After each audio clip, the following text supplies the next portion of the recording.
President, we have a national emergency. This is one of the things that we can shoot first and ask questions later. Normally you can't do that.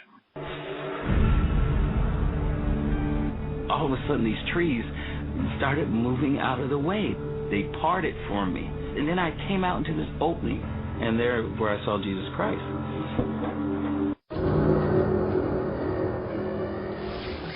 Back in 1927, an American socialist, Norman Thomas, 6 times candidate for president on the Socialist Party ticket, said the American people would never vote for socialism. But he said under the name of liberalism, the American people will adopt every fragment of the socialist program. He is more imminent. James Madison, in 1788, speaking to the Virginia Convention, said, "Since the general civilization of mankind, I believe there are more instances of the abridgment of the freedom of the people by gradual and silent encroachment of those in power than by violent and sudden usurpations." When men were free. Broadcasting live from a secret location buried deep below the earth, you're about to make a connection to the signs of the times. W. Dean Shook is live on the air right now.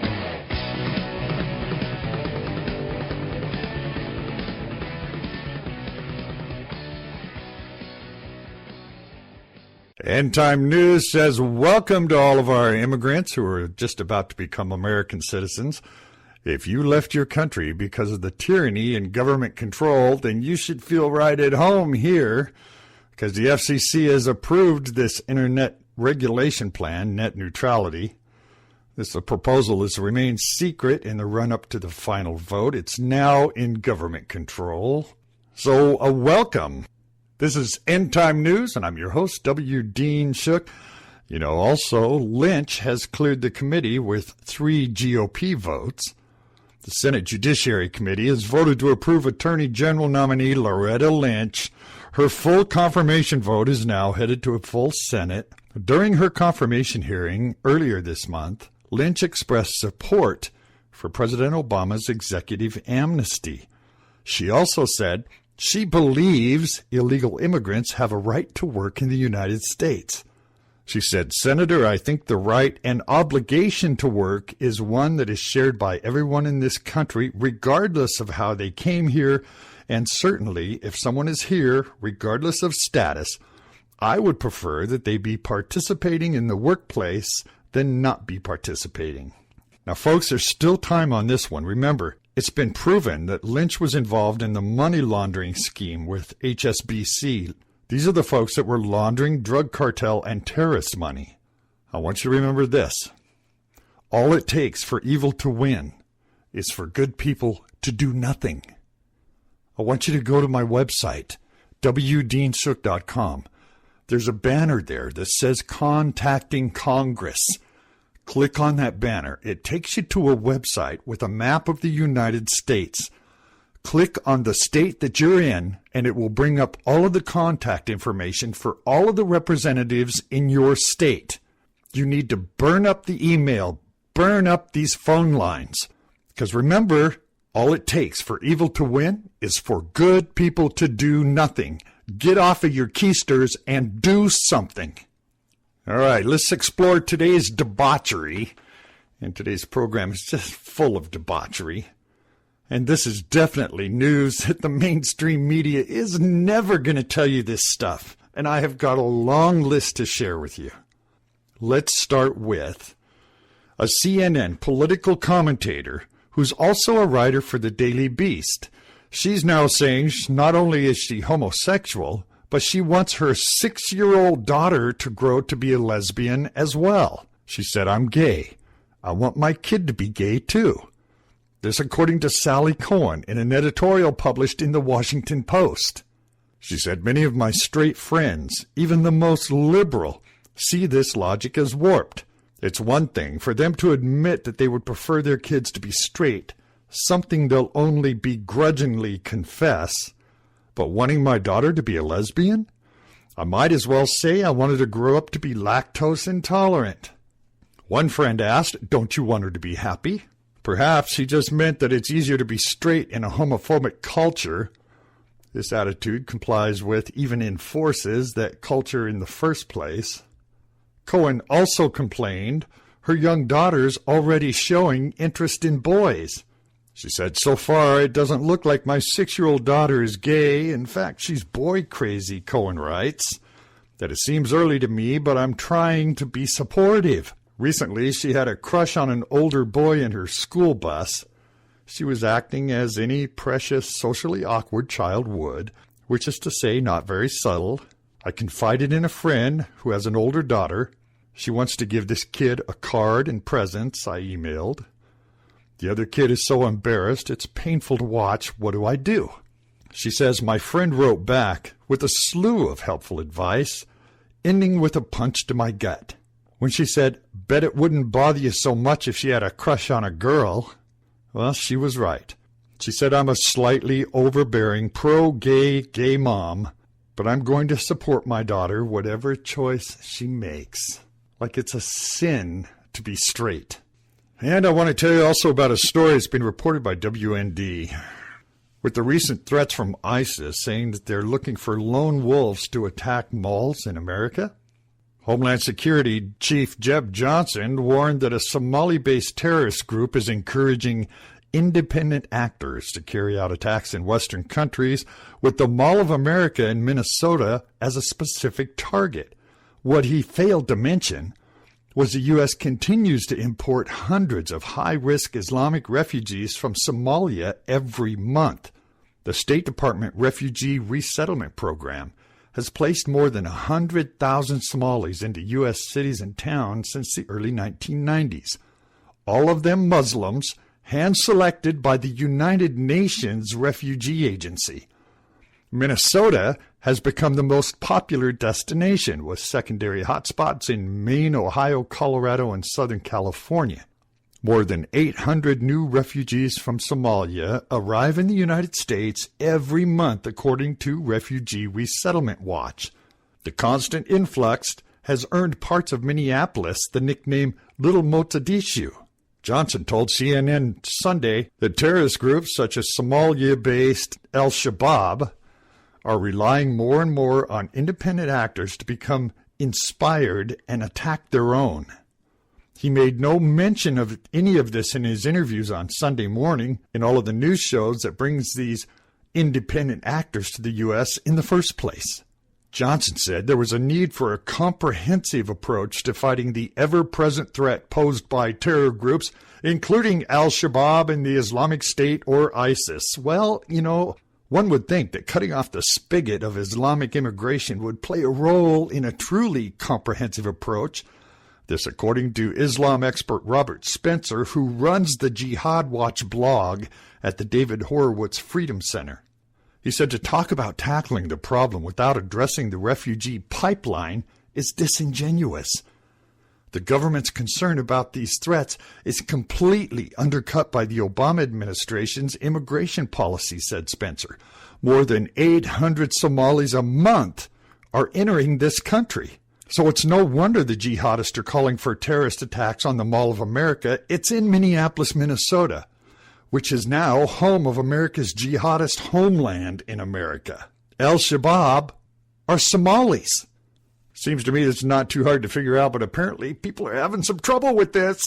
Must have a public school education, I figure. Well, and here's our headline story. According to CP World, 6 dead after a 7-year-old girl carries out a suicide bombing in Nigeria. They say Boko Haram is suspected. What do you think? I doubt that a 7-year-old girl came up with this on her own. CP World says a young girl thought to be only 7 years old has killed herself and 5 other people in the town of Potiskum in northeast Nigeria following a suicide bombing blamed on terror group Boko Haram. So far, 5 people were killed with the girl, while 19 others have been taken to hospitals for injuries. This according to Bubba Lawan, described as a local vigilante leader. Over 13,000 people are believed to have been killed since the first attack that started in 2009. Security guards and vigilantes noted that they had tried to prevent the girl from entering the market on Sunday where the attack was carried out. They said, "We sent her back 4 times because given her age, She didn't have anything to do in the market. When we were screening people, she bent and tried to pass under the ropes some distance from our view. That was when the explosives went off. He added that we have barred women from entering the market to prevent further attacks. The suicide bombing follows news that 158 women and children have been kidnapped in northeastern Nigeria in December that have been reunited with their families. BBC News pointed out the details of how they were released or managed to get away from these militants is not clear, but they were handed over to state authorities for counseling and rehabilitation. The group of girls is different from the 200 schoolgirls that were kidnapped from that boarding school in Borneo. Boko Haram has used a number of the young girls as kidnapped in its bomb attacks on Nigerian towns. Now, of course, Nigerian President Goodluck Jonathan has meanwhile admitted that Nigeria has been largely unprepared in the fight against Islamic extremists. Probably at the beginning, we, and I mean myself and my team, have underrated the capacity of Boko Haram, Jonathan told the local This Day newspaper. He promised, however, his military will manage to defeat Boko Haram and said that it's recently acquired some arms and ammunition to accomplish this mission. I bet we can safely say this 7-year-old girl did not come up with this or do it willingly. Reported from Israeli national news, Arutz Shiva, Iranian dissidents say that Iran has a secret underground nuke site. A group of Iranian dissidents said Tuesday Iran has an underground top-secret site, and it's enriching uranium intended for nuclear weapons, which it has hidden from the West for years. According to the Iranian opposition group, the National Council of Resistance of Iran, or NCRI, says the complex called Lavazant 3 is right outside Tehran, buried deep underground in tunnels and underground facilities. The revelation was unveiled during a Washington, D.C. news conference by the NCRI, which first exposed elements of Iran's covert nuclear program in 2002. Deputy Director of NCRI's Washington, D.C. office said the site must be inspected. There's no way in the world you can assure that Tehran is not developing nuclear weapons if you can't inspect those sites, especially if you're talking about a regime that has over 2 decades of a track record of lying and cheating and deceiving the whole world. The NCRI said it's skeptical that any agreement will stop Iran from having a nuclear bomb within its reach. And a Florida city is spying on churches and demands a license from the church. Well, what's this all about? It's another attack on Christianity in the church. The Florida City Code Enforcement Division, which was subject in 2013 to a scathing audit for falsifying inspections, employing unqualified inspectors, and failing to clean up nuisance properties, has now decided to go after churches.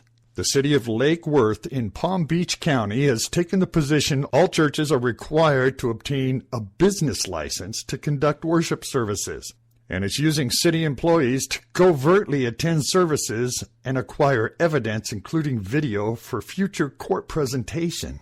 The city code enforcement officer Garcia Corsica, wearing a hoodie, was sent to the Common Ground Church on February 9th to clandestinely film the worship service, reported by the Examiner. The following Sunday, Corsica returned to the church, which meets in a grounds coffee bar, handed his business card to Pastor Mike Oliver and told him, "This Sunday is your last Sunday."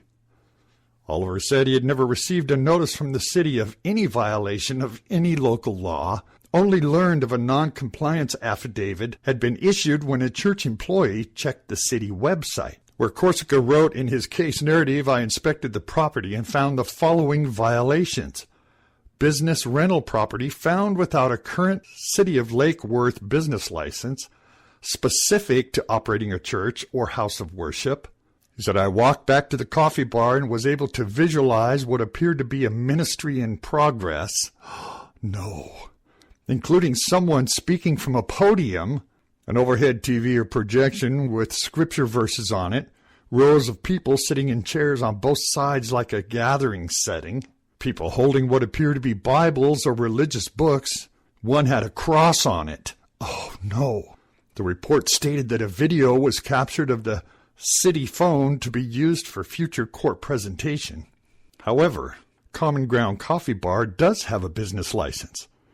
Olive told the Lake Worth Tribune he should know he owns the business, and the site is not a church, it's a coffee shop that leases space to church every Sunday morning, in the same manner other city restaurants and businesses rent their back rooms to neighborhood groups for their meetings. Common Ground site also has hosted open mic nights and has leased space for English classes for immigrants and to Narcotics Anonymous and Alcoholics Anonymous for meetings. Mark Wood, the manager of the City Code Compliance Department, insists all house of worship in the city must have a special business license. The city manager went on to say, "A duck is a duck." He told the Tribune, if someone's holding religious services as a church, it's a church. He said the city was forced to take action to protect the community. So all they have to do is go through the conditional land use process to make sure the impacts have been assessed. If they're a small church, it shouldn't be a big deal, but it's already proving to be a big deal for other churches. Pastor Alan Abel says it's brand new.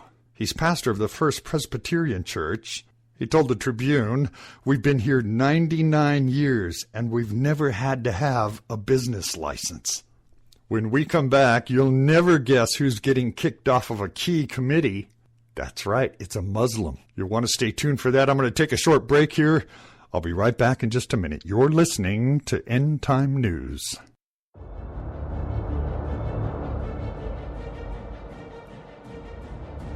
There is a sense in the world. There's a sense among believers. There's a sense among unbelievers. There's a sense among all peoples that things are unhinged.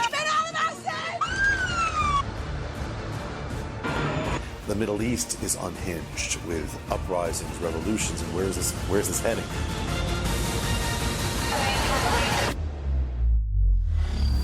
How are followers of Jesus to relate to all of these things? How do they relate to biblical prophecy?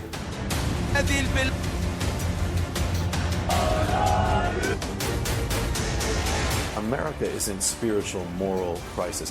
Values are changing, and so rapidly, that have not happened in the history of man. How are level-headed, responsible Christians to relate to the testimony of the biblical prophets and the unfolding of chaos throughout the world? Not just believers are wondering, is this a sign of the end?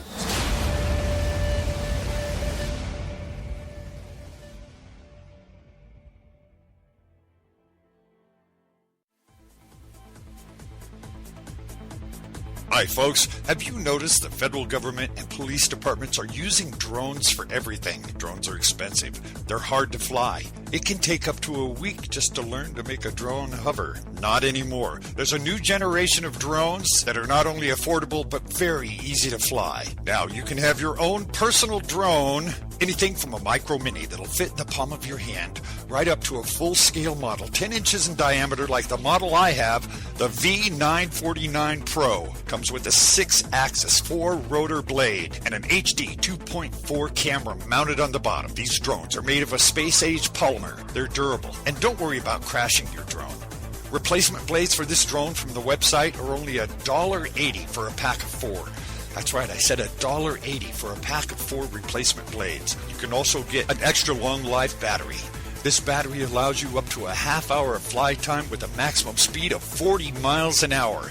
Have your own personal drone, and you can get all of this for under $70. If you go to the website, wdeanshook.com, and click on the banner on the webpage, you can get from 7 to 22% off your personal drone. It's shipped as a kit. You can be up and flying your own personal drone with an HD camera within a half hour. Come to the webpage, wdeanshook.com. Click on that banner and get your discount today. wdeanshook.com.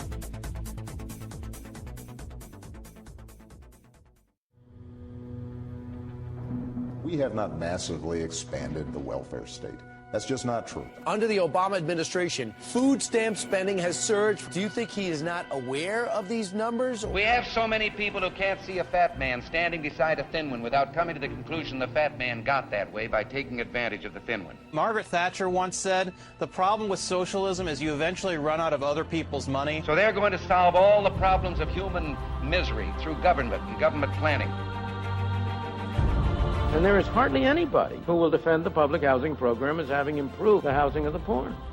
The government has now made living off welfare a lifestyle choice. Well, now, if government planning and welfare had the answer, and they've had almost 30 years of it, shouldn't we expect government to read the score to us once in a while? When I said change we can believe in, I didn't say change we can believe in tomorrow.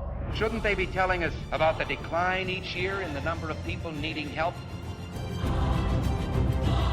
But the reverse is true. Each year, the need grows greater. You pay people to be unemployed, you'll get more unemployment. Welfare spending 10 times greater than it was in the dark depths of the Depression. What are we doing to those we seek to help? For 3 decades, we've sought to solve the problems of unemployment through government planning, and the more the plans fail, the more the planners plan. You and I have a rendezvous with destiny. We'll preserve for our children this, the last best hope of man on earth, or we'll sentence them to take the last step into 1,000 years of darkness. 5, 4, 3, 2, 1, 0. These are the stakes. We either stand up to supporters of terrorism, or we and our allies risk losing the freedom we cherish. We must not let the jihadist government of Iran get a nuclear bomb. President Obama has had opportunity to stop them, but he's failing. Join with us and let's secure America now.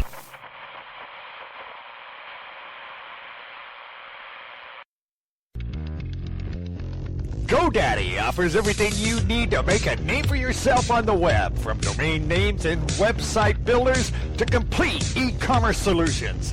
We've earned our place as the world's #1 accredited domain registrar by delivering world-class products at competitive prices and support them with industry-best services delivered 24/7, 365.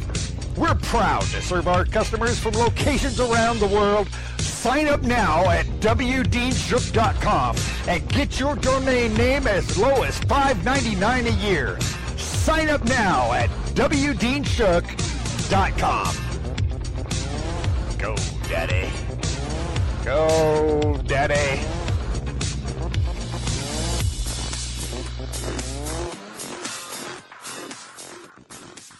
Do you think the media is biased?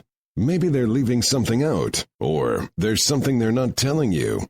Now, you have a source for the truth in the news. W. Dean Shook, End Time News. Your connection to the signs of the times. Okay, we're back. Thank you for allowing me that break. I appreciate it very much. And before we go on with the news, I want to encourage everyone to come and subscribe to the YouTube channel. That's W. Dean Shook. There's a video on there that I made about a month ago. It's called A World Without Standards.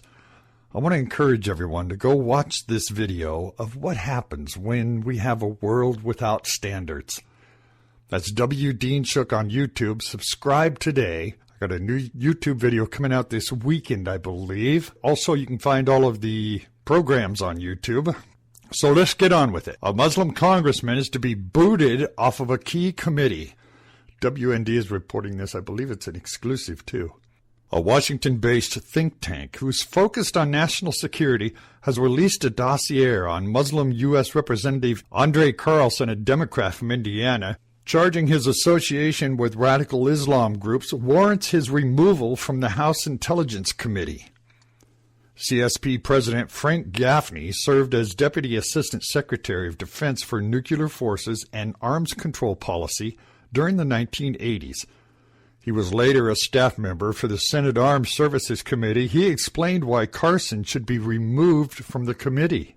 He said, since there are, at the moment, few topics more important or in need of oversight by the Congress, even if there were no actual risks of compromise of national security secrets or Muslim Brotherhood influence, he said the presence on the House Intelligence Committee and the potential impediment of many constitute such work admits his removal from this panel.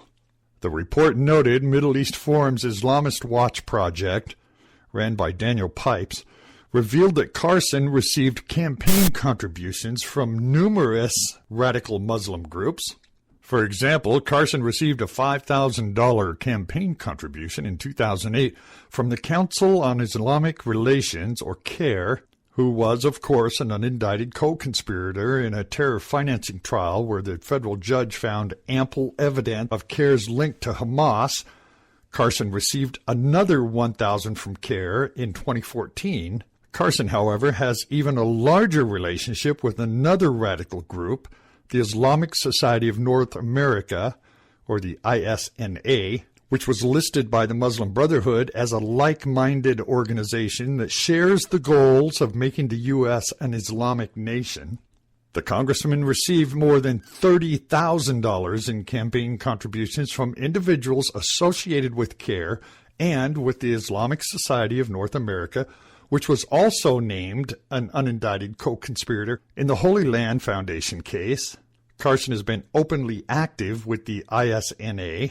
At an annual convention in August, Carson and Representative Keith Ellison, a Muslim from Minnesota, participated in a panel discussion titled Mobilizing the Muslim Political Machine, Effective Strategies for Community-Based Political Advocacy.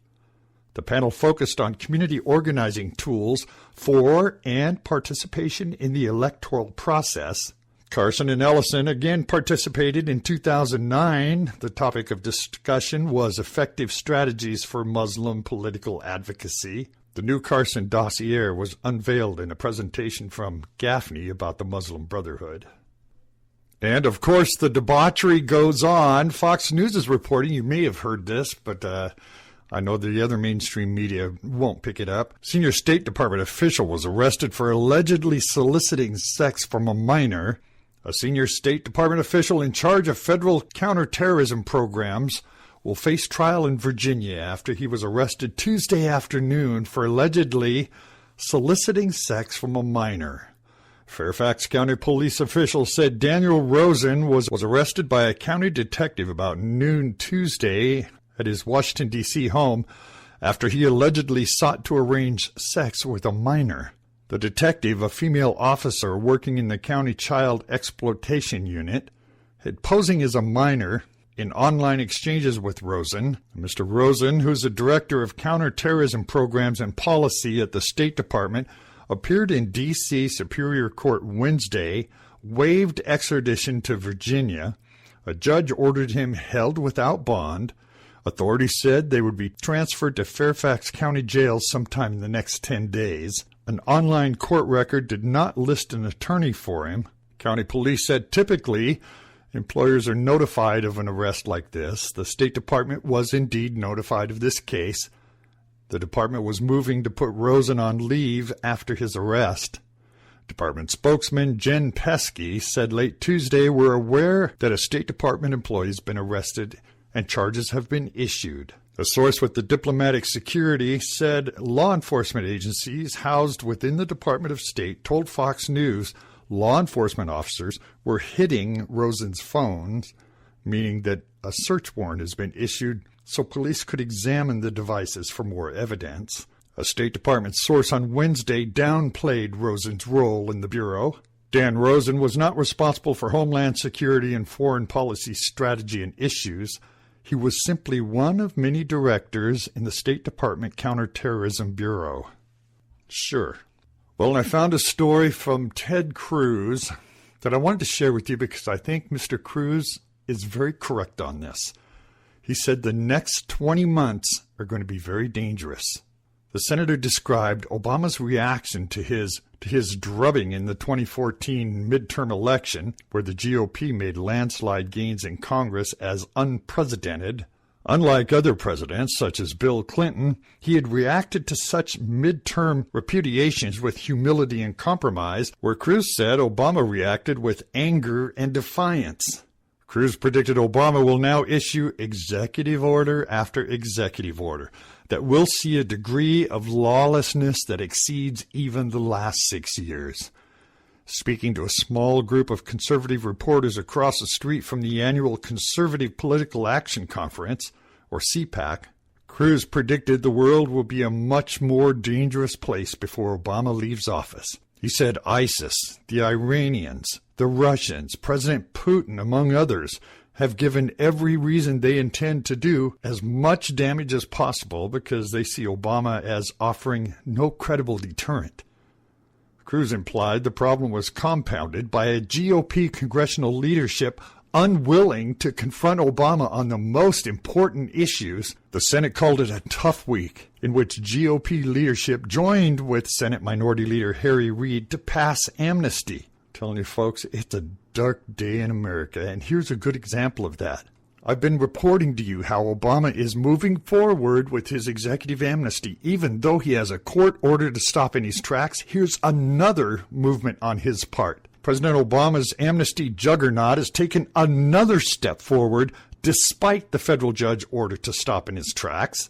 The president's plan to delay the deportation of as many as 5 million illegal aliens through memos issued by appointees moved ahead Tuesday when the U.S. Citizenship and Immigration Service announced the extension of a program allowing spouses of certain visa holders to obtain work permits. According to the Washington Times, the move will, in 90 days, allow some 180,000 immigrants to be eligible for the benefit in the first year. Allowing the spouses of these visa holders to legally work in the United States makes perfect sense, the newspaper quoted Energy Chief Leon Rodriguez as saying. It helps U.S. businesses keep their highly skilled workers by increasing the chances these workers will choose to stay in this country during the transition from temporary to permanent residence. At virtually the same time, U.S. District Judge Andrew Hannon, who a week ago ordered federal agencies to stop implementation of the Obama amnesty plan, told the plaintiffs in the lawsuit they have until March 3rd to provide any additional arguments regarding the government's request that he reverse his decision, which means it stands until March 3rd. The order from Hannon came Tuesday in light of the federal government's emergency motion to seek permission for the amnesty program to move forward immediately.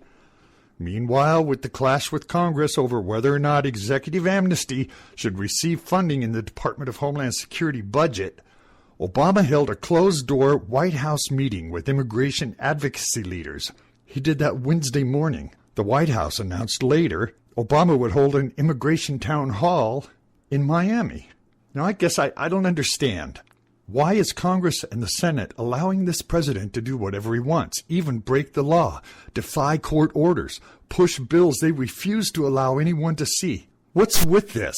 Why is nobody calling Obama on all of these? Well, everybody is familiar with Luis Gutierrez. He said on Wednesday he revealed the White House is considering implementing its executive amnesty program in the 24 states that did not join the lawsuit against it.